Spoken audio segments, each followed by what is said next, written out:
ஸ்தோத்திரத்தினாலே கிருபை பெருகும். ஸ்தோத்திரத்தினாலே கிருபை பெருகும். ஆண்டவரே, எங்களுடைய கிருபைக்காக காலவேளை நீங்க எங்களோடு பேசுகிறார். தாசனை மறைத்து கர்த்தர் வெளிப்பட முடியாது சொல்லி இயேசுவின் நாமத்தில் வேண்டுகிறோம் பிதாவே. ஆமென். Praise the Lord. அன்னையான ஊழியக்காரர்கள் எல்லாரும் தெரிந்தவர், அறிமுகமானவர். அநேகப்பட்டவர்கள் திருச்சபைக்கு வந்திருக்கிறார்கள். அவர்கள் அன்பிகட்டாக இருக்கிறாங்க. பணி புரிந்து கொண்டே கர்த்தருக்காக பல மாவட்டங்களில் போய் ஊழியம் செய்கிறார். பல மாவட்டங்களில் போயிட்டு சுவிசேஷத்தை அறிவிப்பதும் சபைகளில் போதிப்பதும் கர்த்தராமத்தை பயன்படுத்தி கொண்டு வருகிறார்கள். ஆமென். அருமையான ஊழியக்காரர் நம்ம வந்திருப்பது மிகுந்த சந்தோஷம். நம்மெல்லாம் கைகளை தட்டி கர்த்தருடைய வார்த்தைக்காக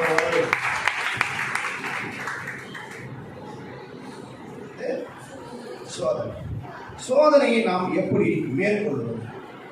இன்னைக்கு இருக்கிற சூழ்நிலை அதுதான். அதுக்கு தான் நான் அந்த சோதனையை குறித்து பேசலாம் என்று தீர்மானித்தேன். How to overcome the trial என்று சொல்கிறேன். வேதத்தில் மொத்தம் 26 முறை சோதனை சோதனை என்று சொல்லப்பட்டிருக்கிறது. வெறும் சோதனை 26 முறை சொல்லப்பட்டிருக்கிறது. நீங்கள் சோதனை என்று சொன்னால் அதற்கு இன்னொரு பேர் உண்டு. என்ன பேர்? சோதனைக்கு இன்னொரு பேர் வெரி குட், பரீட்சை. சங்கீதம் 26:2 சொல்லப்பட்டிருக்கிறது, என்னை சோதித்து பரீட்சித்து பாருங்கள். அப்போ அந்த நாட்களில் வார்த்தைகளை அப்படி சொல்லுவாங்க. சோதனை, பரீட்சை. பரீட்சை என்ன? நீ ஒரு எக்ஸாமில் பாஸ் பண்ணால் தான் அடுத்த கிளாஸுக்கு போக முடியும். இந்த சோதனைகளை ஜெயிக்கணும். முதலாவது சோதிக்கப்பட்ட ஒருத்தர் இருக்கார். யாரு? ஆபிரகாம் சோதிக்கப்படுகிறார். ஆனால் கிறிஸ்துவும் ஒரு முறை சோதிக்கப்படுகிறார். எப்போ சோதிக்கப்படுகிறார்? மத்தேயு 4 அதை சொல்றாரு பாருங்க. எப்போ சோதனை வருதான்? நீ அதிகமாய் ஆவிக்குரிய ஜீவிதத்தில் வளர்ச்சி அடைய அடைய அடைய இயேசுவோடு நெருக்கம் கொள்ள கொள்ள கொள்ள அநேகர் என்ன பண்றாங்கன்னா, நாம் கிறிஸ்துவை ஏற்றுக்கொண்டோம், கிறிஸ்துவை அறிந்திருக்கிறோம், இயேசு நம்மோடு இருக்கிறார், நமக்கு ஒன்றும் வராதுங்க. உனக்கு தான் சோதனை வரும். ஏன்னா நீ அவருக்குள் எப்படி நிலைத்து இருக்கிறாய். சோதனை வரும்போது உடைய சூழ்நிலை என்ன? சில பேர் கோபப்படுத்தி பாருங்க, அவங்க உண்மையான முகம் வெளியே வந்துடும். நீங்க அவங்க கோபத்தை உண்டாக்கிட்டு பாருங்க, அவங்க ஒரிஜினல் கேரக்டர் வெளியே வந்துடும். கணவன் மனைவியாக இருக்கலாம், அண்ணன் தம்பியாக, யாராக இருந்தாலும் சரி, கோபத்தை பண்ணி பார்த்தீங்கன்னா சரியா தெரிஞ்சுக்கலாம் அவருடைய நிலைப்பாடு. அப்போ உங்களுக்குள் ஒரு சுபாவம் உள்ளே அடங்கி இருக்கிறது. இயேசு கிறிஸ்து ஞானஸ்நானம் பெற்று வேதத்தில் சொல்லப்பட்டிருக்கிறது. என்ன சொல்லுது? ஆண்டவர் சொல்றாரு, நீங்கள் எல்லாம் புறப்பட்டு போய் சகல ஜனங்களுக்கு என்ன கொடுக்க சொல்றாரு? சுவிசேஷத்தை அறிவித்து பிதா குமாரன் பரிசுத்த ஆவியினாலே உங்களுக்கு என்ன சொல்றாரு? ஞானஸ்நானம் கொடுக்க சொல்றாரு. ஒரு சிலர் இதை வேற மாதிரி சித்தரிக்கிறார்கள். அவர் எங்கே பிதா குமாரன் பரிசுத்த ஆவியின் நாமத்தினால தானே ஞானஸ்நானம் கொடுக்க சொன்னாங்க, மூழ்கிய ஞானஸ்நானம் கொடுக்க சொன்னாங்க. நமக்கு உதாரணமாக இயேசு கிறிஸ்து என்ன பண்ணாரு? மூழ்கி ஞானஸ்நானம் பெற்றார். சில காரியங்கள் பைபிளில் அதிகமாக நிறைய மாற்றி மாற்றி மாற்றி கருத்துக்களை சொல்லுகிறார்கள். இங்கே நாமத்தினாலே ஞானஸ்நானம் கொடுக்க சொல்றார். அவருடைய நாமம் தரிக்கப்பட வேண்டும் உங்களுக்கு. அவர் முத ஞானஸ்நானம் எடுத்து போகும்போது என்ன வருது? பிசாசினால் சோதிக்கப்படுகிறார். பிசாசுக்கு அவருக்கு கீழே தான் சொல்லப்படுகிறது. ஆனால் அவரை உடனே கொண்டு போய் எங்கே போய் நிறுத்தான்? மலைக்கு மேலே. அவர் உண்டாக்கின வானத்தையும் பூமியும் பார்த்து சொல்றான், இதையெல்லாம் உங்களுக்கு தரேன், நீ என்ன பண்ண? என்ன பணிந்து கொள் என்று சொல்ற. பாத்தீங்களா? இயேசு கிறிஸ்துவுக்கே சோதனை வருகிறது. நம்மெல்லாம் ஏமாத்துறோம். கொஞ்சம் உன்னுடைய பசுத்தில் நழுவி போகும்பொழுது பிசாசு உள்ளே நெருங்குகிறான், பல சோதனைகளை ஏற்படுத்துகிறான். எதுக்கு எடுத்தாலும் பிசாசுன்னு சொல்லிடக்கூடாது. ஒரு லாரி வந்துக்கிட்டே இருக்குது, நேராக போகிறேன், ரோட்டில் தான் போகணும், டக்குன்னு ஒரு தட்டிடுறோம். பிசாசின் சோதனை அது நம்ம நடந்து கொள்ளக்கூடிய காரியம். எது ஞானமாய் நடக்கணும் அப்படின்னு நடக்கணும். முதலாவது, யாருக்கு இந்த சோதனை வரும்? சோதனை யாரிடத்திலிருந்து எப்படி வருகிறது என்று பார்க்க. நீங்க முதல்ல சோதனை சாத்தானிடமிருந்து வருகிறது. எதிலிருந்து வருது? முதல்ல சோதனை எங்கிருந்து வருது? சாத்தானிடத்திலிருந்து வருது. அந்த சாத்தான் 1 தெசலோனிக்கேயர் 3ஆம் அதிகாரம் 5ஆம் வசனத்துல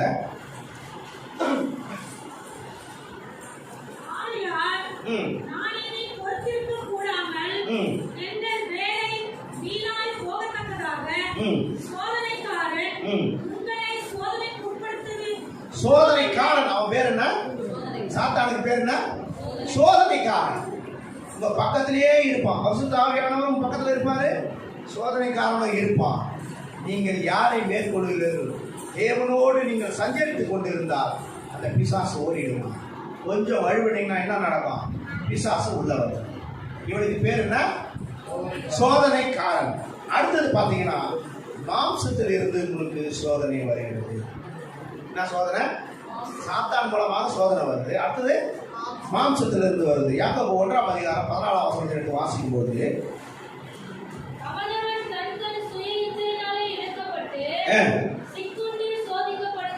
இங்க பாருங்க, யாருனால சோதிக்கப்படுறீங்க நீங்க? அவன் தன் சொந்த இச்சை. உனக்கு சுகர் இருக்குது, நீ சுகர் இருக்குது அதனால ஸ்வீட் சாப்பிடாதுன்னா யாருன்னா சாப்பிடாம இருக்காங்களா? என்ன பண்றாங்க? சாப்பிடுறாங்க. சாப்பிட்டதுனால என்ன ஆகுது? சுகர் ஏறுது. சுகர் ஏறினவன என்ன பண்ணுது? பிபி கூடுது. பிபி கூடினவன ஹார்ட் அட்டாக் வருது. ஹாஸ்பிட்டலுக்கு போறேன். இப்போ இயேசுவே என்ன நடக்கும்? நிறைய பேர் என்னென்ன, நம்மளுடைய சாப்பிட்ற பழக்க வழக்கத்துல தான் நமக்கு நோய் உண்டாகுது. மெடிக்கல்ல சொல்றான் நைட்ல சாப்பிடவே கூடாதுன்றான். அப்பதான் நைட்டுக்கு பிரியாணி சாப்பிடும். அப்ப என்ன நடக்குது? உன் மாம்சத்தில் இச்சை வருகிறது. உன் மாம்சத்தோடு நீ உடன்படிக்கை பண்ற. எதை சாப்பிடக்கூடாதோ அதை சாப்பிட்ற, எதை சாப்பிடணுமா சாப்பிட மாட்டேற. அப்ப என்ன நடக்குது? மாம்சத்தில் சோதனை நீ சிக்குண்டு தவித்து போகிறார். இதற்கு ஆண்டவர்கிட்ட நீ சொல்லக்கூடாது, ஆண்டவரே எனக்கு இப்படிப்பட்ட நேர்வு காலம் வந்துருச்சு. ஏன் வந்தது? நிறைய பேர் பாருங்க, சாப்பிட்டு மாத்திரை போட்டுப்பாங்க, அது போய் கிட்னி அஃபெக்ட் ஆகிடும், பல பிரச்சனையை உண்டு பண்ணிடும். நம்மகிட்ட நம்முடைய ஊழியக்காரர் இருந்தார் இன்றைக்கு இல்லை. நம்முடைய ஸ்டாலின் பாஸ்டர் இதெல்லாம் தெரியும் நினைக்கிறேன் இல்லையா? அருமையான ஒரு ஊழியக்காரர், நல்ல சுறுசுறுப்பான அவர் தான் சொல்லுவார் அடிக்கடி, போங்க ஐயா நல்லா சாப்பிடும், போங்க ஐயா நல்லா சாப்பிடும். எனி டைம் ஐயாவுக்கு தெரியும், ஒரு நாளைக்கு 5 வேளை சாப்பிடுவார். நிறைய சுகர் இருந்து, பிபி இருந்து, எல்லாமே இருந்தது. கடைசியில் என்ன நடந்ததுன்னா, அவருடைய ஸ்டெமினா அவருக்கு போதுமான ஆன்டிபயோட்டிக் இல்லாததுனால தான் அவருக்கு பர்மனண்ட் அலிமோனி வந்துருச்சு. எப்படின்னா பல சோதனை வந்துருச்சு. உள்ளுக்குள்ள பாடி அவருக்கு ஒத்துழைக்கல. அவர் ரெக்கவரி வந்துட்டாரு. அவருக்கு இந்த சுகர்னால வந்த பிரச்சனை, கிட்னி அது இது எல்லாம் போய் அப்படி இப்படி கொஞ்சமாக அவருடைய உயிர் போக காரணமாக இருந்தது. அல்லேலூயா, அல்லேலூயா. அப்ப நம்ம எங்க போறோம்? தன்னுடைய சொந்த இச்சை, நம்ம மாம்சத்துல இச்சை வந்துருது. நம்ம இப்படி சோதிக்கப்படுறோம். ஒண்ணு சாத்தான் மூலமா சோதிக்கப்படுகிறோம், ஒண்ணு அவன் சுய இச்சையினாலே சோதிக்கப்படுகிறோம். இரண்டாவது தேவனும் நம்மை சோதிக்கிறார். அல்லேலூயா. எடுத்து ஒரு வாசிக்கலாம். யாக்கோபு 1:13 எடுத்து வாசிங்க.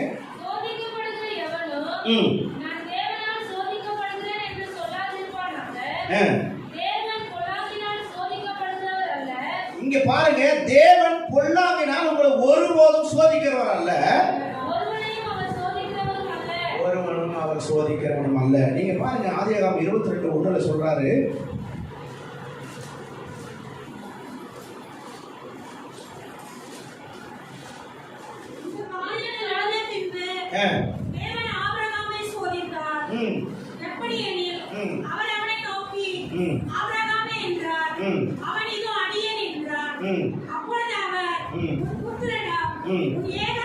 இங்கே ஒரு பலபட்சம் வைக்கிறார்.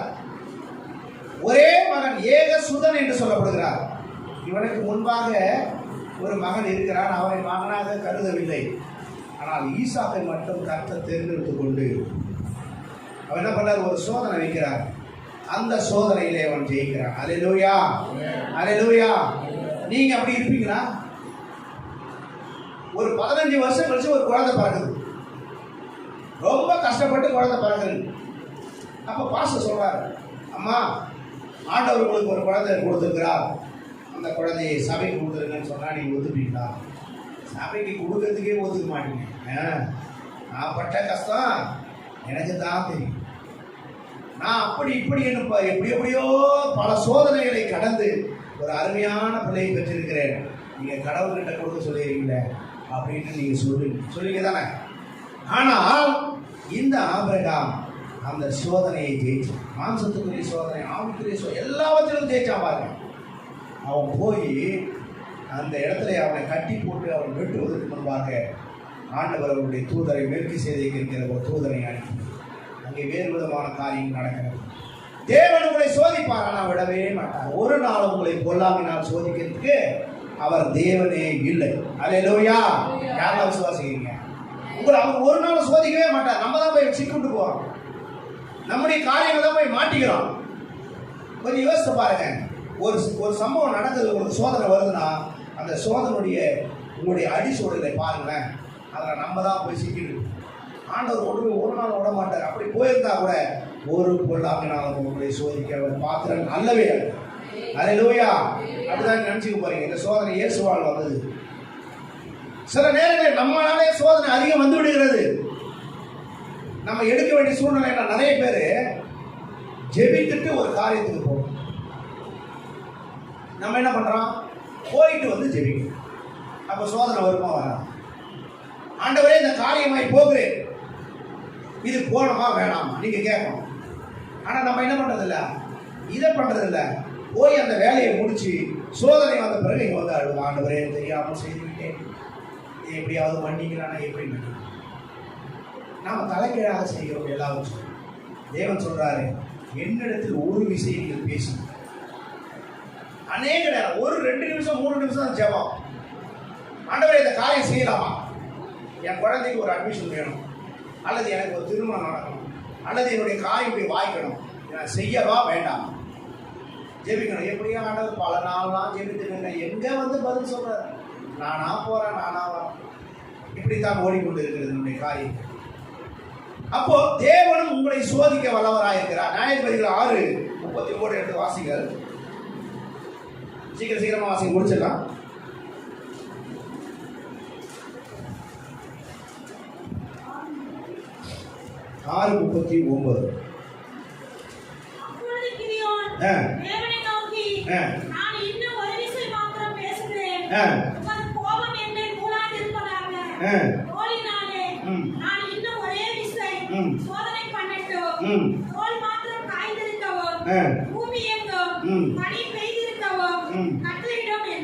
அல்லேலூயா. ஒரே ஒரு மாத்திரம் சோதிக்கப்படுவதற்கு அனுமதி கொடுங்க. யோபு பாருங்க, அவருடைய வாழ்க்கையில் யோபுடைய காரியங்கள் இங்கே வருது. யோபை போல ஒரு உத்தமன் இல்லை. ஒரு நாளும் ஆண்டவரை தூசிக்கல. சொந்த பொண்டாட்டியே சொல்றாங்க, என்ன சொல்றாங்க? இந்த உலகத்துல வேலையை பாரியா, எனக்கு தெரியாதா? இந்த காலத்துல இருக்கிற மனைவிலாம் என்ன பண்ணியிருப்பாங்க? இப்ப இருக்கிற மனைவி அப்ப இருந்தா என்ன நடந்திருக்கும்? என்ன நடந்திருக்குங்க? நடக்குமா? அந்த சம்பவம் நடந்திருக்குமா? முடியாது. பாருங்க, எல்லா பிள்ளைகளும் மாடு எல்லாமே போச்சு. தன் உடல் முழுதும் பருக்கள். அந்த அதில் போட்டிருக்காங்க. அது நம்ம ஊரில் ஓடுன்னு சொல்றாங்க. அது பார்த்தீங்கன்னா ஒரு மாதிரியான ஓடு, அப்படியே சொரிய ரத்தம் வந்துக்கிட்டே இருக்குது. அவனுக்கு பல்லு மட்டும் தானே தெரியுது, மீதி எல்லாம் கறி அப்படியே காஞ்சி அப்படியே உதிர்ந்து போச்சு. பேசக்கூட முடியாத சூழ்நிலையில அவன் ஆண்டவரை நோக்கி, ஆண்டவரே, நான் உமக்காக எல்லாவற்றையும் எல்லா சோதனைகளிலும் இருந்து நான் ஜெயிச்சிட்டேன், என்னை ஒரு விஷயம் மாத்திரம் பார்த்துக் கொள்ளுங்கள் சொல்லி அவன் ஜெயிச்ச ஆண்டவர். நான் ஒரு நாள் உன்னை என்ன பண்ணக்கூடாது, மறுதளித்திடக்கூடாது. அநேக என் நண்பர்கள் வராங்க, சொந்தங்கள் வருது, எல்லாம் வருது. ஆனால் என்னை ஆண்டவரை பார்த்து நீ தூசி என்று சொல்லுகிறார்கள். ஆனாலும் தேவனை ஒரு நாள் அவன் தூசிக்கவில்லை. அவன் சோதனை எப்படி ஜெயிச்சான் பாருங்க. தன் ஜீவனை கூட அவன் கொடுக்க அவன் ரெடி ஆகிட்டான். ஆண்டவர் என்ன பண்ணாரு, அந்த சோதனையை அப்படியே மாற்றி நட்டத்தனையான ஆசீர்வாதத்தை கொடுத்தார். அல்லேலூயா, அல்லேலூயா. உங்களுக்கு சோதனை வருவது போலத்தான் இருக்கும். அந்த சோதனை எல்லாம் ஒரு சோதனை இல்லை, உன்னை சோதிப்பதற்காக தேவன் கொடுக்கிறார். அல்லேலூயா. நீ எப்படி இருக்கிற, நீ உத்தமத்தில் எப்படி இருக்கிற, பசுத்தத்தில் எப்படி இருக்கிற, உன் சோதனையில் என்னை எப்படி மேற்கொள்கிறாய், தேவனோடு நீ இருக்கிறையா? உன்னை அப்பப்போ ஒரு டச்சை கொடுக்குற, உன்னை அப்படியே விட்டாலும் என்ன பண்ணுவேன், எல்லாம் வந்து ஓடிடுது. உனக்கு ஒரு முள் கொடுக்கப்பட்டிருக்குதுன்னா எதுக்கு தெரியுமா? அப்பப்ப தேவனை அறிந்து கொள்வதற்கு தான். அல்லேலூயா. நீ அப்பப்ப என்ன பண்ணணும், ஒரு பாஸ்டர் கிட்ட ஜெபம் பண்ண வந்தாங்க. எப்போ பாரு ஒருத்தர் வந்தாங்கப்பா, ஒரே வயிறு வலி, ஒரே கால் வலி, ஒரே தலைவலி, எப்போ பாரு இதே தான் தலைவலி கால் வலி ஜுரம். இது மனிதனுக்கு நடக்கிற சாதாரண ஒரு விஷயம். அப்போ அந்த பாஸ்டர் ஒரு முறை சொன்னாங்கன்னா, ஒரு அம்மா கால் வலின்னு வந்தாங்க. அப்போ ஒரு அம்மா எழுப்பி நீங்கள் போக நடங்கன்னு 2 காலே இல்லாத ஒரு அம்மா போயிட்டு இருந்துச்சு. அப்போ காலே இல்லாத அந்த அம்மா, கால் இருக்கிற உனக்கு சின்ன சின்ன வழியை கொடுக்கறதுக்கு காரணம் என்ன தெரியுமா? இயேசுவை அப்பப்ப நீ தெரிந்து கொள்வதற்கு தான். அல்லேலூயா. உனக்கு வர கால் வலியெல்லாம் இயேசுவை அறிந்துக்கிறதுக்கு தான். நீ நினச்சிட போறீங்க வேற எதுவும் வேணும். உனக்கு தலைவலி வருவதற்கு காரணம் என்ன? அப்பதான் நீ ஜெபிப்ப. உனக்கு எல்லா வழியும் வர்றதுக்கு ஆண்டவரை தெரிந்து கொள்வதற்கு. நீ ஒன்றுமே இல்லாமல் இருந்து என்ன பண்ண மாட்டேன், இயேசுவை தேட மாட்டேன். இப்போ கொரோனா வந்ததுனால மூஞ்ச மூடினாவது இங்கே சர்ச்சைக்கு வந்துட்டு இல்லைன்னு வச்சுங்க, வருவீங்களா? பாஸ்டர் கிட்ட சாட்சி சொல்லுவீங்க, இயேசு கிறிஸ்து வரப்போகிறான், சீக்கிரமாய் வரப்போகிறான், நான் வருகை குறித்து நான் பேசலாம்னு இருந்தேன். சரி, ஆண்டவர் இது தான் சொல்ல சொன்னார். சரி, நீங்கள் யாரால் சோதனையை ஜெயிக்க முடியும்? இப்போ என்னன்னா எடுத்து வாசிக்கலாம். 1 கொரிந்தியர் 10ஆம் அதிகாரம் 13ஆம் வசனத்தை எடுத்து வாசிப்போம்.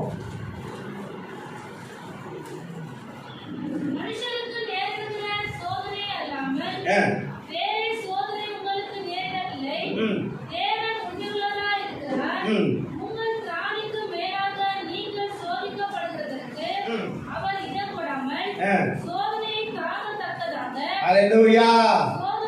பாருங்க, உங்களுக்கு சோதனை கூட எப்படிப்பட்ட ஆண்டவர் பாருங்க, உங்களுக்கு சோதனையை தாங்கிறதுக்கு தக்கதாக.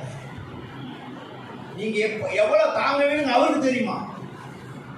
பாருங்க, அப்ப சோதனை கூட ஆண்டவர் தேவன் கொடுக்கிற சோதனை தாங்குற அளவுக்கு. ஒரு பிள்ளையை ஒரு தாய் எப்படி தேர்ச்சுகிறார் அது செய்கையிலே தெரியும். அதுக்கு குழந்தைக்கு பசி, குழந்தைக்கு வயிறு வலி, குழந்தைக்கு தலைவலி ஒரு தாய்க்கு எப்படி தெரியும்? அவருடைய செயல்பாடுகளே தெரியும். அதான் கிறிஸ்து உன்னை அறிந்திருக்கிறது. நோக்கம் என்னன்னா, உனக்கு எப்போ தாங்கக்கூடிய அளவு சோதனை தர முடியுமோ அதை தான் தருவார். உனக்கு மேலான சோதனை உனக்கு தருவதே அல்ல. அப்ப நீங்க என்ன பண்ணணும்? ஆண்டவரை நெருங்க நெருங்க நெருங்க உங்களுக்கு சோதனை கொஞ்சம் வரத்தான் செய்யும். இந்த சோதனையை நீங்கள் ஜெயிக்க வேண்டும். அல்லேலூயா. ஜெயிப்பீங்களா? லூக்கா எழுதின சுவிசேஷம் 22ஆம் அதிகாரம் 31ஆம் வசனத்தை எடுத்து வாசிப்போம். இல்லை, லூக்கா 11:4 எடுத்து வாசிங்க.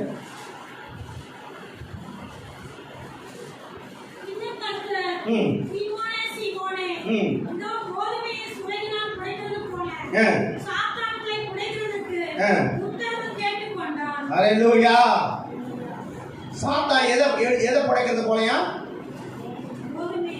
கோதுமை எதில் படைக்கிறானா? சுலகினால் படைக்கிறது போல. இப்படிப்பட்ட சோதனை வரும். ஒருவேளை இங்கே அநேகர் கொரோனா கூட வந்திருக்கிறது உண்டு இல்லையா? சரியா போயிட்டு இருக்கு. அல்லேலூயா. இனிஷியல்லே கொரோனா தெரிஞ்சு அது ஒரு வியாதியே இல்லைன்ட்டான். ஏன்னா நம்மளுடைய உடல்ல பார்த்தீங்கன்னா பாக்டீரியா இருக்கிறது, இந்த வைரஸ் இருக்கிறது. இந்த வைரஸை மேற்கொள்வதற்கு நமக்கு ஆன்டிபயோட்டிக் வேணும். ஒரு மனிதனுக்கு கோல்டு வருதுன்னு வச்சுக்கலாம், உங்களுக்கு ஆன்டிபயோட்டிக் கொஞ்சம் குறைகிறதுன்னு அர்த்தம். ஒரு ஜுரம் வருதுன்னா ஆன்டிபயோட்டிக்கு கூட்டுறதுன்னு வருது. அப்போ ஆண்டவர் இயற்கையாகவே உங்களுக்கு ஆன்டிபயோட்டிக் கொடுத்துருக்காரு. அப்போ ஆன்டிபயோட்டிக் இல்லைன்னா என்ன வரும்? அந்த பாக்டீரியா மேற்கொள்ளும், அதுதான் உங்களுக்கு வியாதி. அப்போ ஆன்டிபயோட்டிக்கை கூட்டுறதுக்கு இந்த ஆவியானவர் உங்களுக்கு வேணும். அல்லேலூயா. ஆவியானவர் உங்களோடு வாசம் பண்ணும் பொழுது இந்த சோதனை வராது. இயேசு கிறிஸ்து உங்களுக்குள் இருக்கும்போது சோதனை வரவே வராது. எப்படிப்பட்ட சோதனை வராது? இந்த சோதனையை நீங்கள் ஜெயிக்கணும்.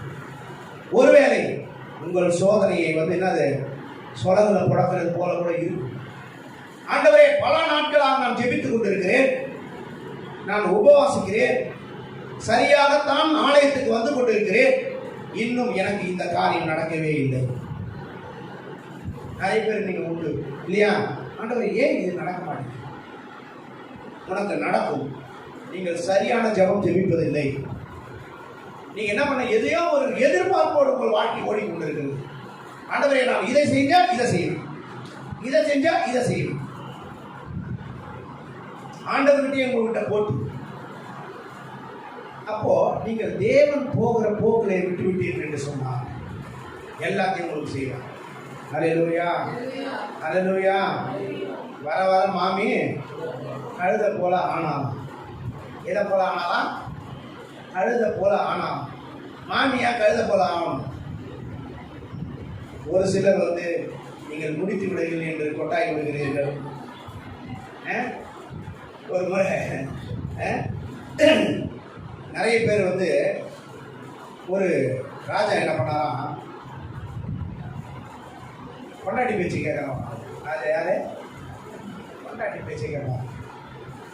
நம்ம ராஜா நம்மளே போய் பொண்டாட்டி பேச்சு கேட்டுட்டே இருப்பேன். சரி, நம்ம ஆர்டர் செய்ய இந்த ஊரில் எவனாவது பொண்டாட்டி பேச்சு கேட்காத இருக்கிறானா பார்ப்போம்னு சொல்லி ஒரு சோதனை வச்சான். அப்போ என்ன பண்ணாரா, எல்லாரும் அறிவிச்சாரா, எல்லாம் வீட்டில் இருக்கிற கணவன்மாரெல்லாம் வாங்க அப்படின்னு அவர் சொன்னாராம். இங்கே பாருங்க, மனைவி பேச்சை கேட்காதவங்க இந்த பக்கம் நில்லுங்க, மனைவி பேச்சை கேட்கறவங்க இந்த பக்கம் நில்லுங்க அப்படின்னு ஒரு 200 பேர் நின்று இருப்பான். 199 பேரை ரைட்டர் செய்து நிற்பான். பார்த்தா ஆஹா, சந்தோஷம் வந்துச்சு. யாருக்கு? ராஜாவுக்கு. பரவாயில்ல, நம்ம ஒரு ஆள் தான் பொண்டாட்டி பேச்சை கேட்கணும். பார்த்தா நம்ம கூட 199 பேர் இருக்கிறோம். பரவாயில்ல, எல்லாருமே பொண்டாட்டி பேச்சை கேட்கறோம். அப்போ இந்த ஒரு ஆள் மட்டும் நிற்கிறோம். என்னடா இப்படிப்பட்ட ஒரு ஆம்பளை பிள்ளையை பார்த்துக்கிறேன், பாப்பா இவருக்கு பரிசு கொடுப்பா அப்படின்னு பரிசு கொடுக்குறாரு. மனைவி பேச்சை கேட்காத இவர் ஒருவர் மட்டும் வாழ்த்துன்னு சொல்லி எல்லாம் கை தட்டுறாங்க. சரி, பரிசு வாங்கிறதுக்கு முன்னே நீ எப்படி மனைவி பேச்சை கேட்க மாட்டேன்னு சொல்லு அப்படின்னு ராஜா கேட்டான். அப்போ அவன் சொன்னானா, என் மனைவி சொன்னாங்க, கும்பலாக இருக்கிற பக்கம் எப்பவுமே நிற்காத, தனியாக தான் நிற்கிறோன்னு சொன்னாங்க, அதான் நிற்கிறேன். அல்லேலூயா. எப்படி நிற்கிறானா? அப்போ ஆக மொத்தம் எல்லாரும் யாரு? எல்லாரும் மனைவி பேச்சு கேட்குறாங்க. அல்லேலூயா. எல்லாம் நம்மளுடைய நண்பர்களுக்கெல்லாம் சிரிப்பு வர மாட்டேங்குது. ஏன்னா நிறைய பேர் அப்படிதான் இருக்கிறோம் போல இல்லையா? ஏன்னா வேதம் அப்படித்தான் சொல்லுகிறது. என்னன்னா, தன் மனைவியுடைய அன்பு செலுத்தணும்னு சொல்றாங்க இல்லையா? கீழ்ப்படியில் இருக்கா? அன்பு செலுத்தும் போது அது கீழ்ப்படியில் தானா வந்துடும். நிறைய பேர் இதையே சாக்கா வச்சு ரொம்ப ரொம்ப வேற வேறெல்லாம் பண்றாங்க. நான் ஒரு வழக்கறிஞராக இருக்கிறதுனால சொல்றேன். ஒரு வாரத்துக்கு இந்த லாக்டவுன் இருக்கும்போதே இந்தியாவுடைய மிகப்பெரிய ஒரு நடிகரை சந்திக்க வேண்டிய சூழ்நிலை வந்தது. மிகப்பெரிய நடிகர். அந்த இடத்துல போறேன், ஒரு விஷயமா போறேன், என்ன கூப்பிடுறாங்க. நான் போய் திருமணமாகி ஒரு பையன் இருக்கு, அவன் திருமணமாக பெரிய ஒரு சினி ஆக்டர். அவன் இந்த பொண்ணு ஒரு ஐயர் பொண்ணு. 2 பேரும் லவ் பண்ணி கல்யாணம் பண்ணுறாங்க. ஒரு குழந்தை பிறகுறது. 2 பேருக்கு ஒரு சின்ன சின்ன சின்ன வருத்தம். இதுக்கு யார் பஞ்சாயத்து பண்ணுறாங்கன்னா, பெரிய பெரிய இந்தியா லெவலில் இருக்கிற பெரிய பெரிய சினி ஆக்டர்கள் பஞ்சாயத்து பண்ணுறாங்க. 2 பேரும் சேர்த்து வைக்க. அப்போது எல்லாரும் முடிஞ்சிச்சு. கடைசியாக நான் போகிறேன். ஏன்னா அவருடைய இன்னொரு டேரக்டரோட வழக்கறிஞர்னா அவரை இன்ட்ரோடியூஸ் பண்ணுறாரு. போகிறேன். போகும்போது அந்த அம்மாக்கிட்ட, அந்த பொண்ணுக்கிட்ட கேட்குறேன், ஏமா அவர் எல்லாத்தையுமே விட்டு கொடுத்துட்டார். ஒரு தவறான பழக்கவழக்கத்தில் இருந்தால் அதை விட்டுறான்ட்டார். பிள்ளைக்காக எல்லாத்துக்கும் நான் கொடுக்குறேன்னு சொல்லிட்டாரு. உனக்கு என்னதாம்மா இன்னும் வேணும்? ஐயா, இவர் என் பேச்சை கேட்கவே மாட்டார். இதுதான் என் கேஸ். என் பேச்சே கேட்க மாட்டாங்க கேஸ். அவங்க அம்மா என்ன சொல்றாங்களோ, அவங்க அப்பா என்ன சொல்றாரோ அதை மட்டும் தான் கேட்கறாரு. இதுதாங்க பிரிவினைக்கு காரணம். ஆனா வேதம் சொல்லுது, நீ தனிமையா இருப்பது நல்லதல்ல, உனக்கு ஏற்ற துணையை கொடுத்து இருப்பேன்னு சொல்றாரு. நீங்கள் கணவன் மனைவியாக என்ன பண்ணுவீங்க, இசைந்து இருப்பேன்றீங்க. ஆனா இவன் போய் அம்மா அப்பா பேசுங்க. இந்த உலகத்துல என்னன்னா, ஒண்ணு பொண்டாட்டி பேச்சை போய் கேட்டா இவன் பொண்டாட்டி பக்கமா போறான், அப்பா அம்மா பேச்சை கேட்டா இவன் அப்பா அம்மா பேச்சை கேட்கறான், அக்கா தங்கச்சி பேச்சை கேட்டா அக்கா தங்கச்சி பேச்சை கேட்டா என்னதான் கேட்கறது, என்னதான் நடக்கிறது? எதையாவது ஒன்றை சார்ந்து இருக்கும்போது அவன் பேச்சை கேட்கறான். இவன் பாருங்க, இவன் பொம்பளை பேச்சை கேட்கறான். தன் சுயமா நம்மளை என்ன பண்றது இல்லை, விடுறது இல்லை. நான் ஒரு மிகப்பெரிய ஆக்டர் சொன்னது ரஜினிகாந்தை நான் மீட் பண்ணேன். அவர் தான் இந்த விஷயத்தை சொல்றாரு. ஒரு விஷயமா அவரை டைரக்ட் பண்ண ஒரு டைரக்டர் தான் அவர். சந்திரமுகி ஒரு படம். அவர் இவங்களுக்குள்ள இந்த விஷயத்தை தீர்க்க முடியல. கடைசியில் அது டைவர்ஸுக்கு வந்துருச்சு. நேற்று தான் பெட்டிஷன் ரெடி பண்ணி அனுப்பிச்சுட்டேன். எதற்கு சொல்லுகிறேன் என்று சொன்னால், பெரிய இடத்துல கூட பொண்டாட்டி பேச்சை கேட்காதவங்கள வந்த வம்பு நிறைய. சோதனை எங்கே வருகிறது? நீ கேட்டு இருந்தா பிரச்சனை. நாங்கெல்லாம் என்ன பண்றோம்னா எல்லாம் அப்படியே சான்றாயிட்டோம். அல்லேலூயா. இப்போ என்ன பண்றாங்கன்னா, ஒரு விஷயம் நாங்க பிரசங்கம் பண்றோம், ஒரு சின்ன கோபம் வந்தா கூட 4 இருந்து பிரசங்கம் பண்ணக்கூடாது. எப்படி எங்களை மிரட்டுறாங்க. ஒரு சின்னது வந்தா கூட நீங்க பிரசங்கியாரு கோபம் வரக்கூடாது. என்னங்க இது? ஒரு சாதாரண மனிதனுக்கு கோபம் வரக்கூடாதா? நாங்கள் என்ன பண்ணுறோம், ரொம்ப அடங்கி போயிடுது. என்ன பண்ணுறோம், வேற வழி இல்லை. எங்கள் வேலையெல்லாம் வெளியில தான் காமிக்கிறதா. அல்லேலூயா. அப்படியே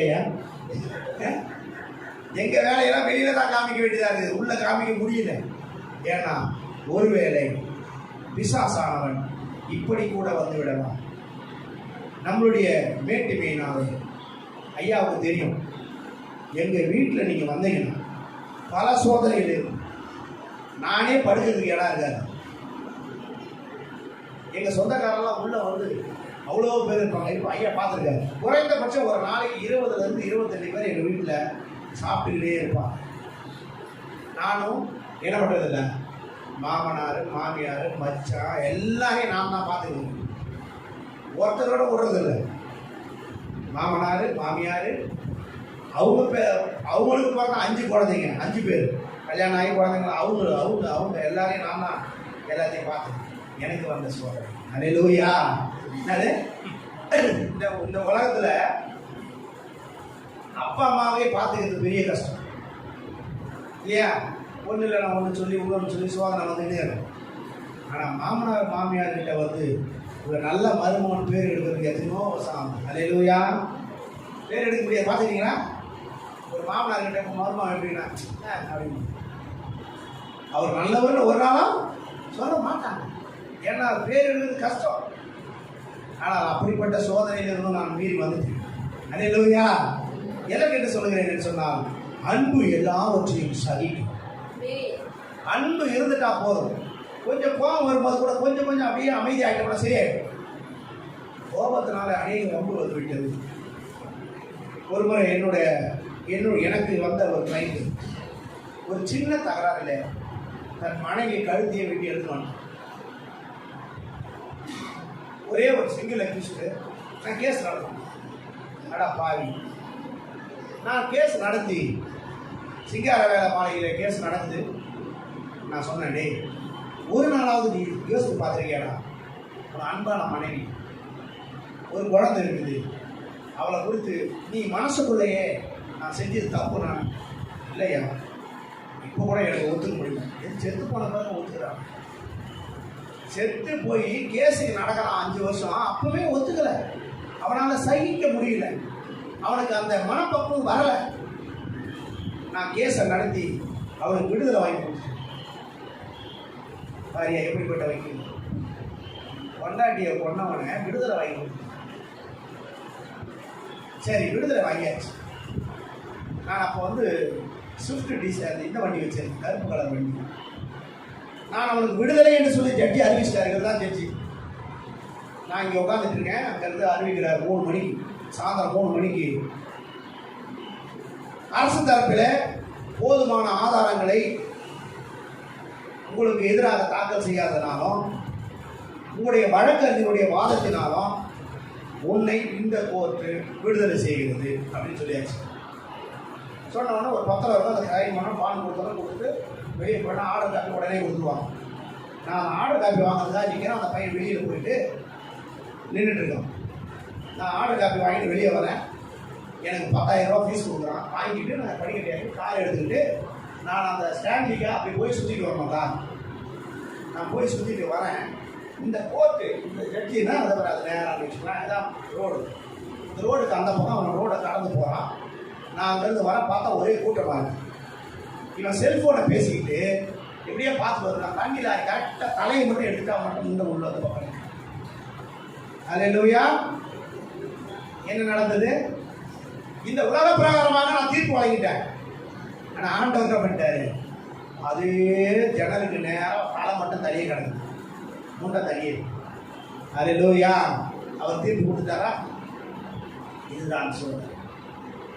நாம் நினைக்கலாம், ஆண்டவரே மறைமுகமான பாவங்கள் செய்து கொண்டிருக்கிறேன், இது யாருக்கும் தெரியாது, என்னுடைய பாவங்களை அறிக்கை செய்யல, ஒரு நாள் மன்னிக்கல என்பது தேவன் அபரிவிதமாய் உங்களை சோதனைக்கு உட்படுத்துகிறார். அல்லேலூயா.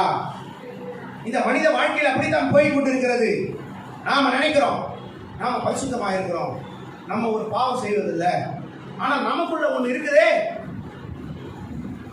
அதை யாரும் மாற்றிக்கிறது இல்லை. அல்லேலூயா. அல்லேலூயா. ஏன் அமைதியாயிட்டீங்க? வாசிக்கலாம். யாக்கோபு 1ஆம் அதிகாரம் 12ஆம் வசனம்.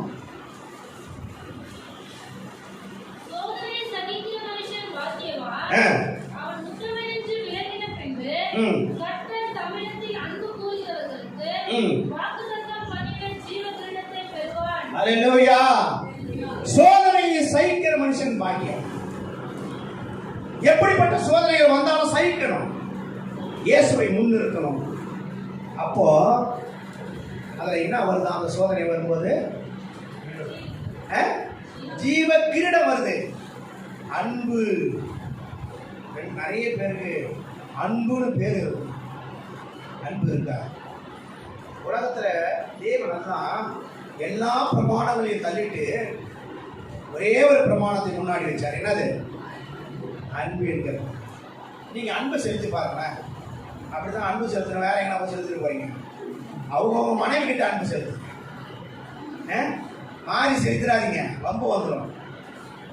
ஒரு பையன் அப்படிதான் அன்பு செலுத்து, பெரிய அன்பு. ஆண்டவரே, ஒரு முறை அவன் ஒரு பெண்ணை காதலிக்கிறான். அந்த பெண்ணு வந்து இவனுக்கு திருமணம் செய்ய மாட்டான்னு சொல்லிடுச்சு. 3 வருஷம்.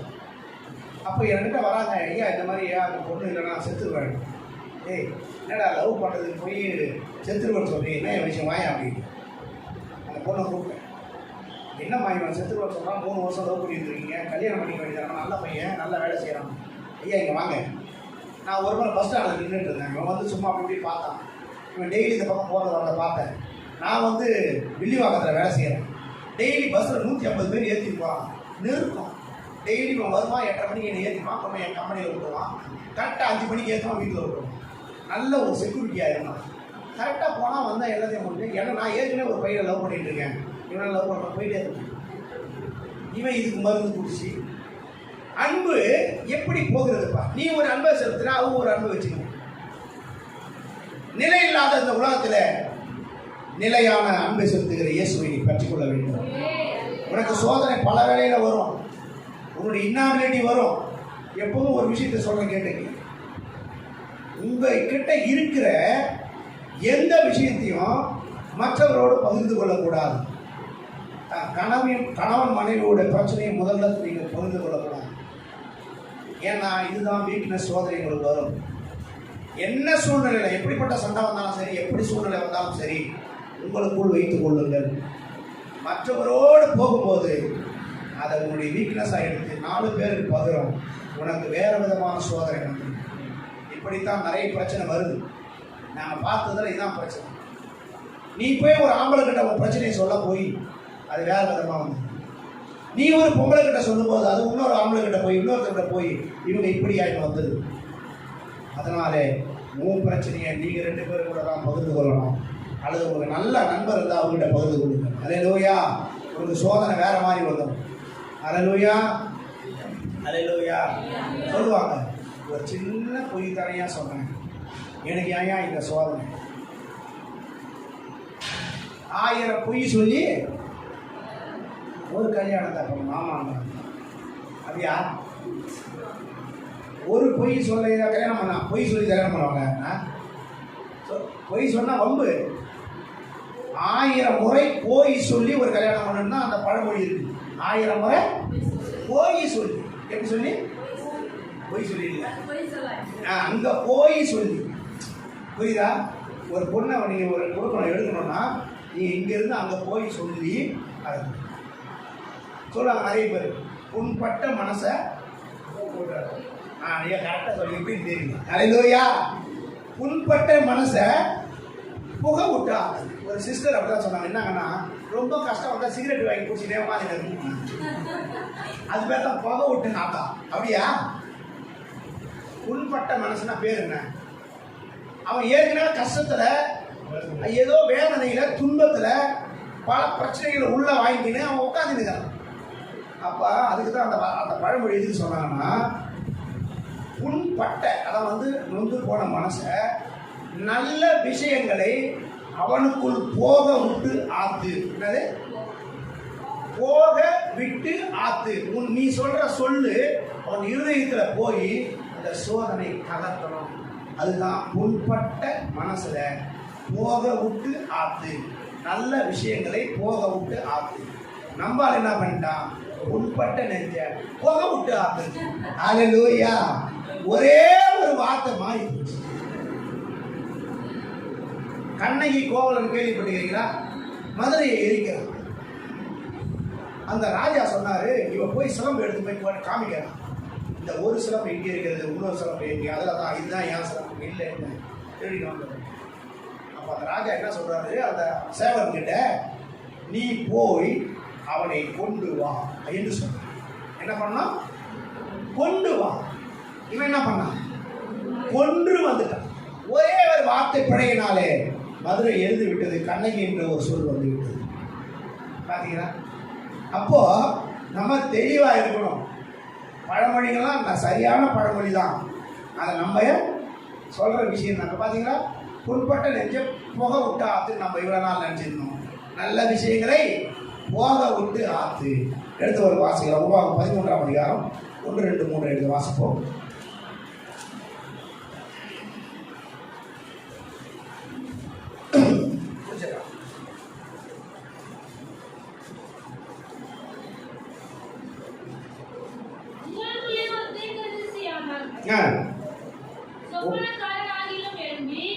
நீங்கள் அறியாத வேறு தேவர்களை பின்பற்றி அவர்களை சேவிப்போம் வாருங்கள் என்று சொல்லி உங்களுக்கு ஒரு அடையாளத்தையும் அற்புதத்தையும் காண்பிப்பேன் என்று குறிப்பாய் சொன்னாலும், அவன் சொன்ன அடையாளமும் அற்புதமும் நடந்தாலும் அந்த தீர்க்கதரிசி ஆகிலும் அந்த சொப்பனக்காரன் ஆகிலும். சங்கீதம் 119 எடுத்து வாசிங்க.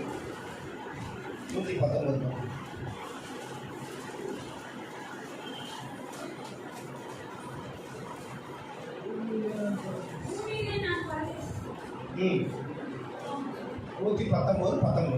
பூமியிலே நான் பரதேசி, உமது கற்பனைகள் எனக்கு மறையாதிரையும், உமது நியாயங்கள் என் ஆத்துமா எக்காம வைத்திருக்கிற வாஞ்சையினால் குறைத்து போகிறது. அல்லேலூயா. இங்கே தாவீதுக்கு பல பிரச்சனைகள், பல சோதனைகள் வருகிறது. ஆண்டவர் நோக்கி பார்க்கிறான், என் இருதயம் தோய்ந்து போய் கொண்டிருக்கிறது, என்னுடைய எல்லா விதமான காரியம் தோய்ந்து போய் கொண்டிருக்கிறது. எப்பவுமோ அபிஷேகம் பண்ணப்பட்ட ஒரு ஊழியக்காரனை சோதிக்கும் பொழுது கர்த்தர் ஒரு நாளும் அவர் பார்த்து கொண்டு இருக்கிறார். நீங்க கிறிஸ்துவை விசுவாசித்துக் கொண்டு கிறிஸ்துக்குள் வாழும் பொழுது ஒரு சோதனையில ரொம்ப கொண்டு போய் தள்ள மாட்டாங்க. கொஞ்சம் சோதனை கொடுப்பாரு, நீங்க அதிலிருந்து மீண்டு வந்துடுவீங்க.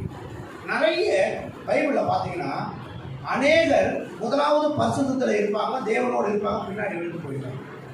அநேக கிறிஸ்தவர் பார்த்தீங்கன்னா வந்த புதுசில் பார்த்தீங்கன்னா அவங்கள மாதிரி ஆளே நீங்கள் பார்க்க மாட்டீங்க. ஒருத்தர் சபைக்கு வந்தவொடனே பார்த்தீங்கன்னா கரெக்டாக ஜெபிப்பார், உபவாசிப்பார், சபைக்கு வருவார், எல்லாம் செய்வார். ஆனால் போக போக போக போக என்ன ஆகும்? மங்கிட்டு. இங்கே ஒரு ராஜா, நீங்கள் 2 நாளாகும் 32ஆம் அதிகாரம் 24, 25 எடுத்து வாசிப்போம்.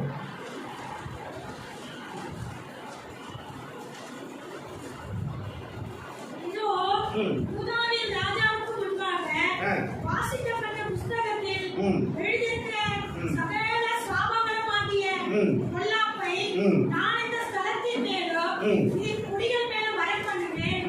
அவர்கள் என்னை விட்டு தங்கள் கைகளின் கிரியைகள் எல்லாவற்றிலும் எனக்கு கோபம் உண்டாக்க வேறிய தேவர்களுக்கு தூபம் காட்டினபடினால் என் உக்கிரகம் அவிந்து போகாதபடி. இங்கே எசேக்கியா தீர்க்கதரிசி குறித்து சொல்லப்படுகிற ஒரு காரியம் என்ன என்று சொன்னால், அவன் கர்த்தருக்கென்று வாழ்ந்தான். ஆனால் கொஞ்ச நேரத்தில் மனம் மேட்டிமை அடைந்து விடுகிறான். அநேக பெரிய ஊழியக்காரர்களாக பார்த்தீங்கன்னா மன மேட்டிமையினாலே அவர்கள் விழுந்து போய் விடுகிறார். எப்படின்னா, என்ன மாதிரி ஆள் கிடையாது. நான் ஜெபிச்சா எல்லாம் சரியாது. யார் ஜெபிச்சா?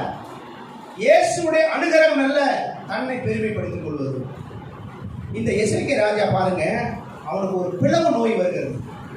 என்ன நோய்? பிளவு நோய். அப்படின்னா கேன்சர் நோய்னா, தமிழில் பிளவு நோய், இங்கிலீஷில் கேன்சர். அவனுக்கு வந்து அவன் தன் ஜீவனை போக போகுது. என்ன பண்றான் அவன்? உங்களுக்கு தெரிஞ்ச வசனம் தானே அது. எசேக்கியா என்ன பண்ணுகிறான்? போய் கேட்கிறான். எப்படிப்பட்ட ஒரு ஊழியக்காரன், இயேசுவோடு சஞ்சரித்துக் கொண்டிருந்தவர். ஆனா அவரே போய், இப்போ நிறைய பேர் பார்த்தீங்கன்னா நான் தேவனோடு இருப்பதற்கு ஆசைப்படுகிறேன் நிறைய பேர் சொல்லுவாங்க. ஆனால் 80 வயசானாலும் 90 வயசானாலும் சாவதுக்கு யாருன்னா இஷ்டமே கிடையாது. எவ்வளோ நாள் வாழலாம் தான் இருப்பாங்க. இங்கே இவர் போய் சோர் பக்கமாக உட்காந்து என்ன பண்ணுறாரு? ஜெபம் பண்ணுறாரு. என்னன்னு உண்மையும் உத்துவமாக இருந்தனே. அவர் வந்து அந்த தீர்க்கதரிசி சொல்லிட்டு போறாரே, நான் செத்துருவேன்னு, எனக்கு ஜீவனை கொடுமாண்டதே. எப்படிப்பட்ட சோதனை இவருக்கு வருகிறது? ஒரு நோய் வருது. அந்த நோயை கொடுக்கிறார். அந்த சோதனையிலிருந்து அவன் ஜெயிக்கிறான். அல்லேலூயா. உனக்கு கூட ஒரு நோய் வரும், ஒரு கஷ்டம் வரும், துன்பம் வரும், பாடு வரும், எல்லாமே வரும். அந்த சோதனையிலிருந்து நீ ஜெயிக்கணும். அந்த அல்லேலூயா. கிறிஸ்தவர்கள்னா என்ன, எல்லாமே வரக்கூடாது நினைச்சிடாதீங்க. உங்களுக்கும் அதே தான், அவங்களுக்கும் அதே தான். நாம் எதற்காக இங்கே கிறிஸ்துவை ஏற்றுக்கொண்டிருக்கிறோம்? எதற்கு இயேசுவை ஏற்றுக்கொண்டிருக்கிறோம்? பரலோகம். பரலோகம் என்கிறதான அந்த ராஜ்யத்தை அடைந்து கொள்வது. இதுவரைக்கும் பரலோகத்தை யாராவது பார்த்துருக்காங்களா? பரலோகத்தில் வேதத்தின் அடிப்படையில் யாராவது பார்த்துருக்கிறார்களா? பரலோகம் எப்படி இருக்குன்னு பார்த்துருக்காங்களா? இருந்த எல்லா பரிசுத்தவானும் பரதேசி வரைக்கும் தான் போயிருக்காங்க. பரலோகத்துக்கு பிதாவும் இயேசுவை யாருக்கு தெரியும்? யோவான் கூட தரிசனம் கண்டான், தீர்க்க தரிசனமாய் உரைத்தான். பரலோகம் இப்படி இருக்கும், அப்படி இருக்கும். வேத ஆராய்ச்சியாளர்கள் என்ன சொல்றாங்கன்னா, பரலோகம் என்பது நீயும் நானும் அதை வந்து அறிவுக்கு எட்டாத அல்லது கற்பனைக்கு எட்டாத ஒண்ணா. இதுதான் பரலோகம். மகிமைக்குள்ளாய் போக போகுது. அல்லேலூயா. அந்த மகிமைக்காகத்தான் நம்ம இவ்வளவு பேர் இவ்வளவு நேரம் உட்கார்ந்துட்டு இருக்கோம். நான் சொல்றது நீங்க கேளுங்க. அல்லேலூயா. யாரா இருந்தாலும் சரி, எல்லாருக்கும் கிடைக்காத ஒரு ஸ்லாக்கியம் நமக்கு கிடைக்க போகிறது. மத்தேயு 13 நீங்க 13ஆம் அதிகாரத்துல 9, 10ஆம் வசனத்துல வாசிக்கும் பொழுது,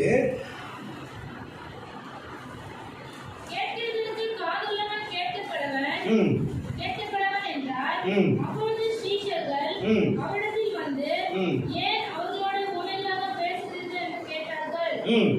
அவர்களுக்கு அவர் பிரதியுத்தரமாக, பரலோக ராஜ்யத்தின் ரகசியங்களை அறியும்படி உங்களுக்கு அருளப்பட்டது. அல்லேலூயா.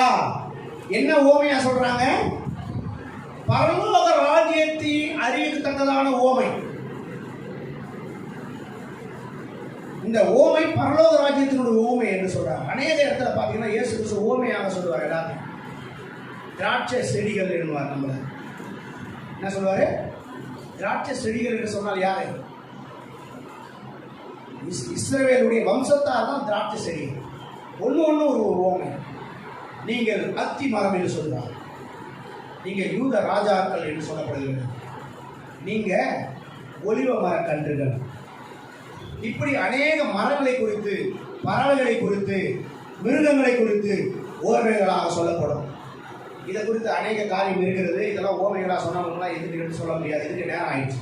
எடுத்து வாசிக்கலாம். ஏசாயா 39:1-2 எடுத்து வாசிங்க. வாசிக்க முடியலாம். ஏசாயா 39:1-2.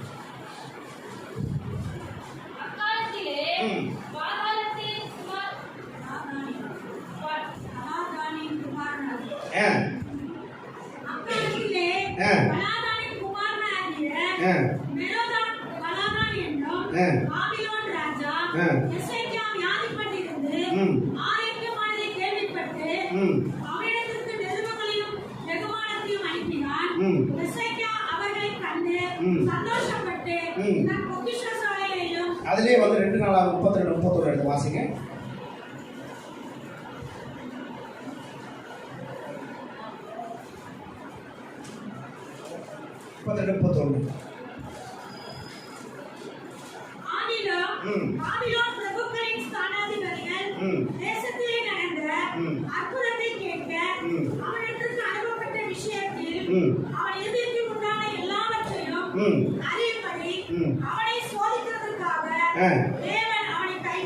அல்லேலூயா. இங்க என்ன நடக்குது? அந்த பக்கத்து ராஜா வந்து இவனை விசாரிக்க வரும்போது இவன்கிட்ட இருக்கிற பெருமையெல்லாம் காமிச்சு வந்து கொள்ள அடிச்சு போயிட்டு ஏசு அந்த சோதனைக்காக என்ன பண்ணா? கைவிட்டார் என்று எழுதப்பட்டிருக்கிறது. நிறைய பேருக்கு அப்படித்தான். சில பேர் உங்களுக்கு ஒரு காரியம் நடக்கலன்னா, ஆண்டவரே என்னை கைவிட்டு விட்டு நான் என்ன பண்ணுவேன்? இந்த சோதனை உங்களுக்கு வரும், ஆனால் ஒருபோதும் இயேசு கிறிஸ்து கைவிட மாட்டார். அல்லேலூயா. நீங்க பாருங்க, எனக்கு தெரிஞ்ச ஒருவர் 27 வயது, அதே கூட ஒரு 78 வயது மூதாட்டியை கொண்டு போய் 2 பேரும் கொரோனாவுக்கு போகிறாங்க. 78 வயதுக்கு அம்மா வீட்டுக்கு வந்துடுறாங்க, 27 வயது பையன். அல்லேலூயா. இத்தனைக்கும் அவங்களுக்கு 50%, இவனுக்கு 15%. பாருங்க சோதனை எப்படி வருகிறது. 2 பேரும் கிறிஸ்தவர்கள். ஏன் உன்னை என்னை கொண்டு வந்து இங்க உட்கார வைத்திருக்கிறார்? முன்னால ஒரு வேலை நடக்கும் இயேசுக்கு. நீ இந்த ஆலயத்துக்கு தூணா நிக்க போற, உன்னை கொண்டு ஏதோ சந்திக்க போகிறார், உன்னை கொண்டு ஆண்டவர் ஏதோ உபயோகப்படுத்த போகிறார். அல்லேலூயா, அல்லேலூயா. நீ நினைச்சிருக்கலாம், நான் ஒண்ணுமே இல்லை, அதை படிக்க தெரியாது, அவன் ஒண்ணுமே இல்லை, எதுவுமே இல்லை, எனக்கு எதுவும் தெரியாது நினைக்காத. தேவன் உன்னை கொண்டு தான் எல்லாம் சாதிக்க போகிறார். அல்லேலூயா. உன்னை கொண்டு ஏதோ ஒரு உருவாக்க போகிறார். எத்தனையோ சோதனைகளை கடந்து நீ வந்து கொண்டிருக்கிறாய். எத்தனையோ வாரங்கள், எத்தனையோ குழப்பங்கள், அதன் மத்தியிலே தேவன் உங்களை கொண்டு வந்து அமர வைத்திருக்கிறார்கள். அல்லேலூயா. இங்கே பாருங்க, தேவன் அவனை கைவிட்டான். அவனுடைய சோதனை.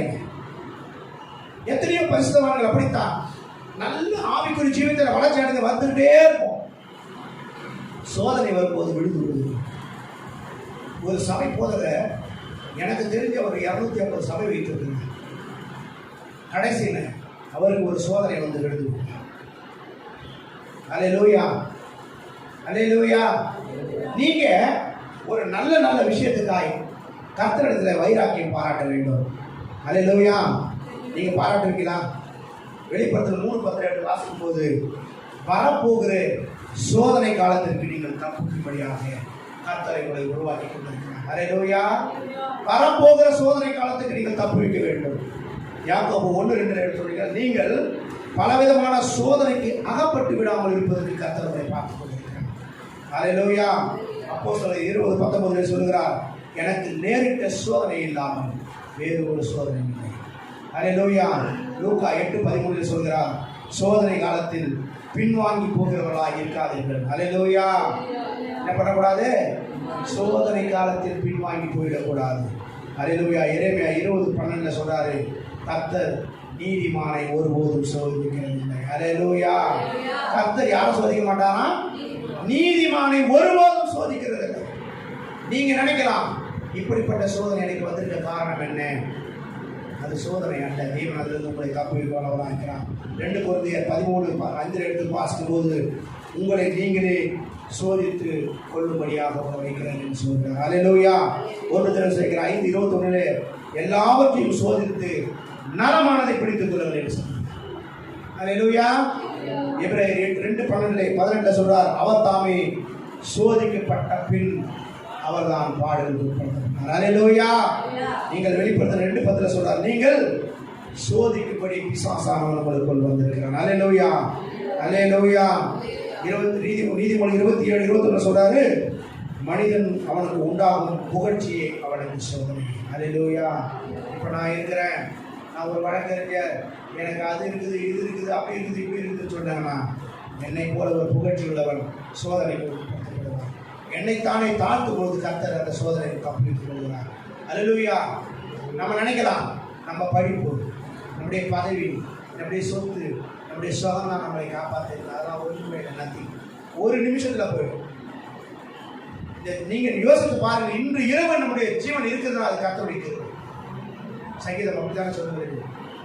15:30 என்ன அதான் சொல்லுது, சொல்றாரு 30:15 சங்கீதம் 30:15.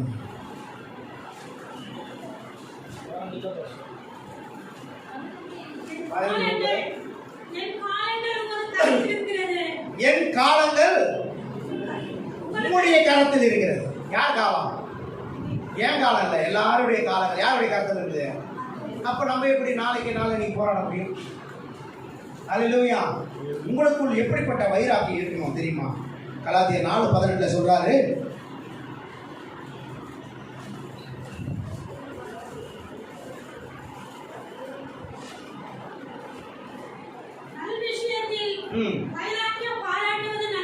இங்கே பவுல் சொல்லுகிறார், ஒரு நல்ல விஷயங்களுக்கு நீங்கள் வைராக்கியம் பாராட்டணும் சொல்றாரு. அதுலயே 5:20 சொல்றாரு,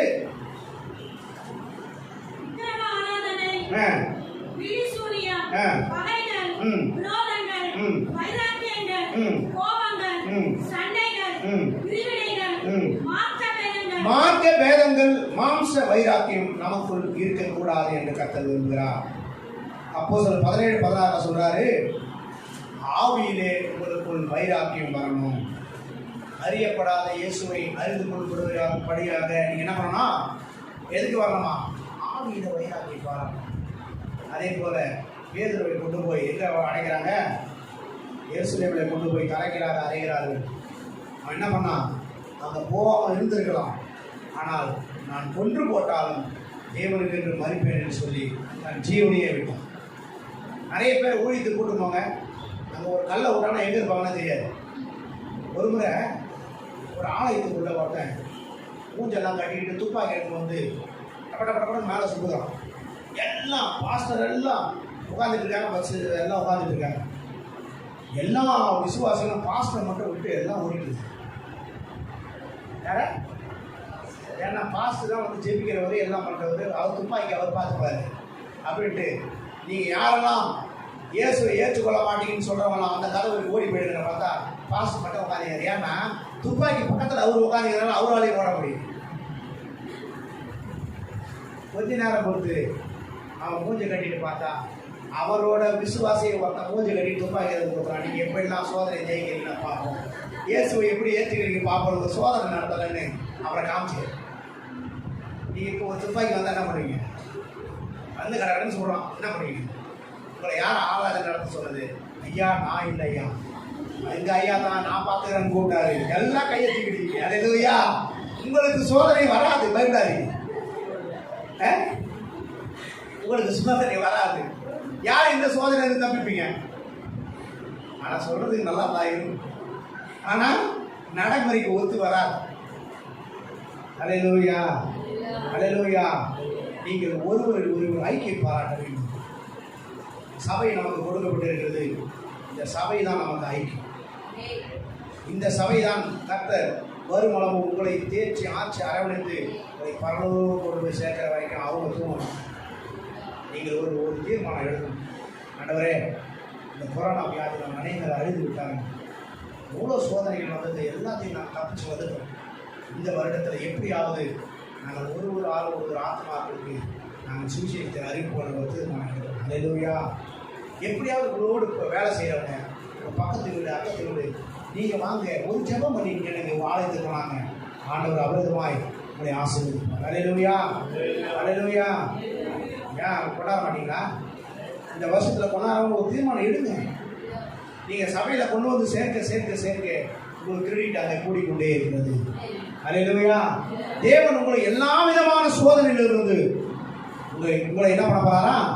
தப்புவிக்க போகிறார். அல்லேலூயா. தப்புவிப்பாரா? தப்புவிக்க மாட்டாரா? எப்படிப்பட்ட சோதனை?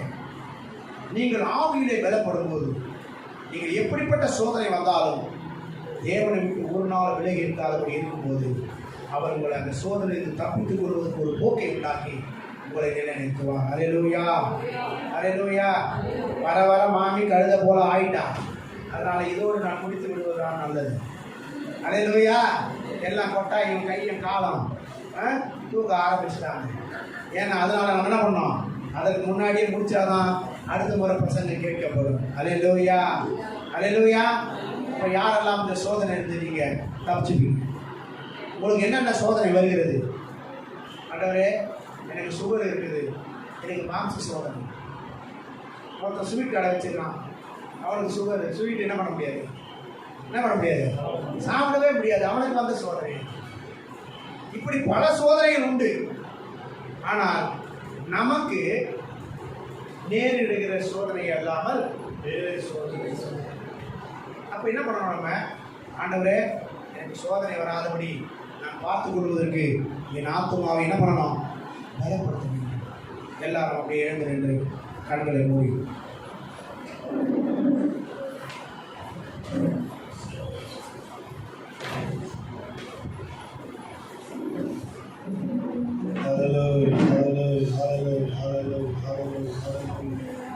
ஸ்தோத்திரம் ஸ்தோத்திரம். நல்ல சோதனை பண்ணுவான்.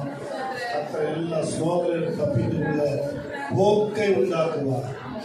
அவன் மாம்சத்தினால சோதனை, சாத்தான சோதனை, பிசாசினால் வர சோதனை தெரியும், தேவனால் சோதனை, அது பரீட்சை. ஆபிரகாமை கர்த்தர் ஆசீர்வதிப்பார். தேவன் நமக்கு சோதனை கொடுப்பார், அதை ஜெயத்தை கொடுப்பார், மேன்மையை கொடுப்பார், உயர்வை கொடுப்பார். சோதிக்கப்பட்ட பின்பு சுத்த பொண்ணாக கற்றுவார். அவன் அப்படி ஆசீர்வதி. சத்தியத்தை கேட்ட ஒவ்வொரு பிள்ளைகளையும் கர்த்தர் ஆசீர்வதிப்பார். இயேசுவின் நாமத்தில் வேண்டுகிறோம் பிதாவே. ஆமென் ஆமென்.